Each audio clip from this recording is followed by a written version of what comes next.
Ever found yourself in a room full of people but still feeling alone? You see groups laughing, bonding effortlessly, while you're stuck on the outside wondering, how do they do it? Making friends isn't about luck, it's about strategy.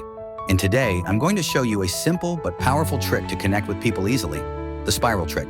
Think of friendships like a spiral. You start at the center, that's you. Then you expand outward step by step, forming connections that grow deeper over time. Let's break it down. Step 1 is about breaking the ice. When you meet someone, don't just say hi and stop there. Ask open-ended questions. Instead of "how are you?" try "what's the most exciting thing that happened to you today?" This invites real conversations. People love talking about themselves. Show genuine interest and they'll naturally warm up to you. Now that you've broken the ice, it's time to spiral outward.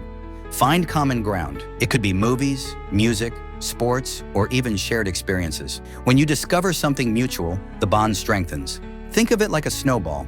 The more common topics you find, the bigger and stronger the connection gets. Friendships don't exist in isolation. The next step is to expand your circle.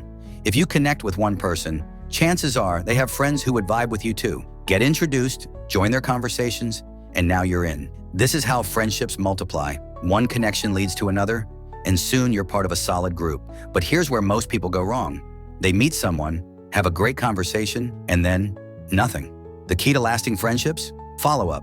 A simple message, a meme, or an invitation to hang out keeps the connection alive.